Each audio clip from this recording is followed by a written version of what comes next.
So a lot of people keep saying the Model Y is way bigger of an upgrade than people realize, and the funny thing about that is they're right, it really is. At first glance, it may seem like the most boring Tesla ever released. There's no exclusive door handles, there's no drastically lower starting price, there's no Falcon doors, there's no insane range we've never seen before, so what's the big deal? What's all the hype about? Well, in today's video, I wanted to give you the top 8 exclusive features that the Model Y has over every other Tesla that should indicate why it's going to be the best-selling one yet. When people say that, it's true. It's accurate. So number 1 is the panoramic glass roof. This is something no other Tesla has. It's probably going to be one of the best views from a backseat perspective because on the Model S, you've got the glass roof, but you've got these center columns going across the top, so it's kind of interrupted a little bit. And with the Model X, if you look up, you see, hinges because that's how the Falcon doors have to attach up there. It has a really impressive glass windshield, but for the rest of the cabin, yeah, not that impressive. Model 3 experiences kind of the same roof as the Model S with its center column going across the middle as well. Model Y is the first Tesla that's able to achieve that glass roof all the way from right in front of the driver's POV to all the way in the back. There is that reaching across column, but it's behind where the people sitting in the middle are. So that glass roof, it's an amazing view. No other Tesla offers that, which is pretty amazing. The other huge advantage the Model Y has over every other Tesla is the heat pump. I don't know if you guys have heard of it yet, but Tesla is basically redesigning a lot of the HVAC system in the Model Y to be maximized for efficiency because Teslas and EVs in general have been known for having limited range when there's extremely cold weather, and given a lot of people are driving these cars in colder weather, that means that their range gets severely impacted by that, and the heat pump allows them to heat the inside of the car much better than previous versions of Teslas, which were not able to push hot air through the vehicle as efficiently. So Andy Sly just posted a video about how efficient the heat pump is. He'll dive into all the details if you want to know more about it there, but the short take of that new added feature is the range of your Model Y will not be as heavily impacted in colder climates as every other Tesla because the Model S, X, and 3, they don't have this, and I'm hoping they get it soon, but at this point, at the time of recording this video, Model Y, only Tesla that rocks a heat pump. So reason number 3, a lot of people might find the Model Y super helpful are these switches in the back. See, the fact that you can very simply, just when you're loading stuff in the back of the car, pull either one of these switches to instantly fold down the middle seats saves people a lot of time, and Tesla has showcased this with support videos on their website and for the user manual already. And from what I've discovered, the Model X or S doesn't really have something that parallels this. You have to touch buttons and interact with them on the seats themselves, whereas this is the first time they're letting you just fold down those middle seats. You don't have to interact with them. They're just very convenient switches right there. They're not motorized, so they won't fold back up automatically, but still, the fact that you don't have to crawl in there and touch the buttons on the seats themselves and adjust the headrests and fold it down, which is currently what you have to do with other Teslas. So the fact that this is a simple but effective addition to the Model Y that no other Tesla has shows that despite the Model Y being a cheaper car, it doesn't have to be a dumber car. Tesla can be smart on more confined budgets, so Tesla knows how to make a cheaper vehicle a lot better than previous generation, more expensive vehicles. Another benefit I don't see many people talking about with the Model Y are the 19-inch Gemini wheels that are included. The only other Tesla that includes 19-inch wheels by default is the Model S, and they do look somewhat similar to the Gemini wheels, but they're not exactly the same. And of course, that's an $80,000 vehicle. So the fact that the Model Y, at significantly cheaper, is including 19-inch wheels standard is pretty cool, given when Tesla first unveiled the Model Y, they always showcased the order page with 18-inch Aero wheels. We figured those were cheap, and that's what they include on the Model 3, so that's obviously what they're going to include on the Model Y, right? Nope. Decided to give that an upgrade as well, and the Model X comes with 20-inch wheels, but yeah, that's an $85,000 car. So the fact that for this price point you can get 19-inch wheels, that's pretty awesome, and I hope it comes over to the standard range version as well. Now, a lot of these next few advantages I wanted to bring up are about the Model Y interior, which I love just because of how modern and smart it is. So wireless charging is now built in, and I know that they have that on the S and X as well, but it's in a much better place. So wireless charging done right, essentially, is an exclusive feature of the Model Y. So at this point in time, Model 3 still does not ship with Qi charging by default. On the Model Y, it's right right beneath that display, which makes it very convenient if you're using your phone while you're not driving, of course,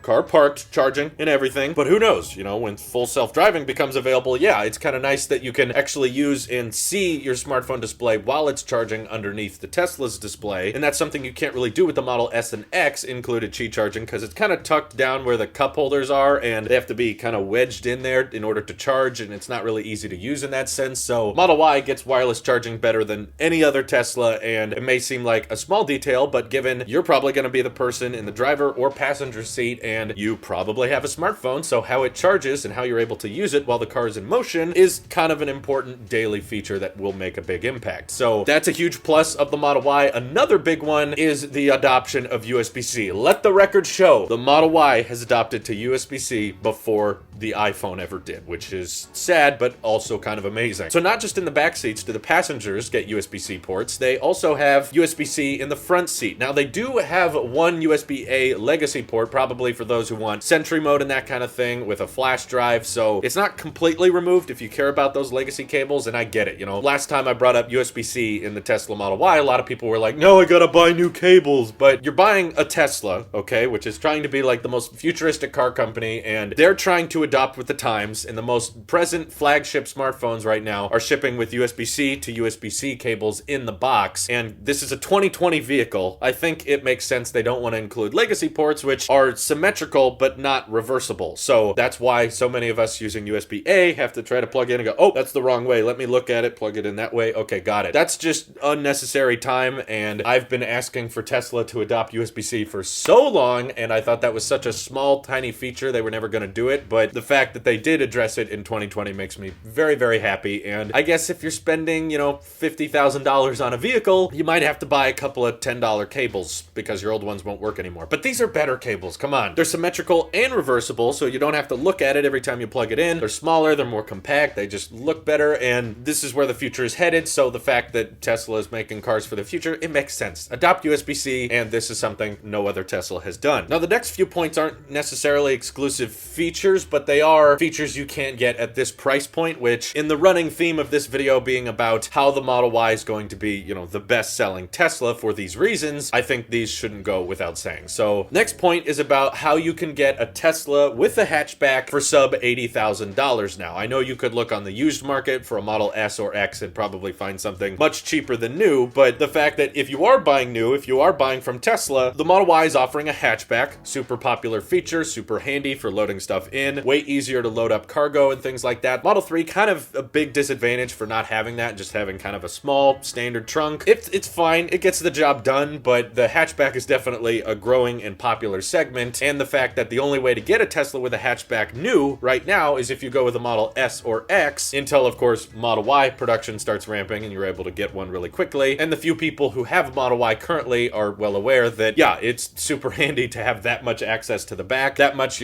ceiling to floor space for loading stuff in. That's going to be a huge advantage of the Model Y. That's going to push a lot of people towards buying that vehicle instead of a Model 3, and not having to spend an insane amount of money on that car helps a ton. So this is the perfect sweet spot in that category. And the last point I wanted to bring up, which is kind of exclusive to the Model Y as well, but it's not officially out yet, is the 7-seater option, which is below $80,000. Now, Tesla website says that the Model Y can seat 7 adults, which there's probably some strings attached to that. Like, yeah, I can seat 7 adults if 2 of them are under 5'6". Yeah, maybe. But for sure, based on the photos we've seen of the 7-seater option, the third row is more than likely just for kids, which if you're driving a 7-seater, it's probably because you have kids. And the fact that you can get that Tesla for less than $80,000 is a huge plus, given Model S and X are the only previous Teslas that could seat 7, and they're substantially more expensive. So the fact that for only $3,000 extra on the Model Y, which is tens of thousands of dollars cheaper than the Model S or X, that's going to be a huge selling point once that production model starts coming out. We're still a little bit confused how comfortable that third row is going to be, but given how much floor cargo space there is on the Model Y, my guess is the 7-seater configuration is probably a little bit more complicated than just, we threw a couple seats in the back. It probably involves moving up the middle row a lot more and getting rid of a lot of this floor cargo area so that there's actually headroom for the third row. We'll know for sure once the 7-seater option versions start coming out. But Tesla claims that won't be till next year, though they've moved this whole delivery process way ahead of schedule, so I think it's likely we'll see the 7-seater option by the end of this year. And those are the top exclusive Model Y features that I think are going to make it the best-selling Tesla yet. If I missed anything, feel free to let me know down below. Thank you guys for watching, and I hope you have an excellent day. Take care.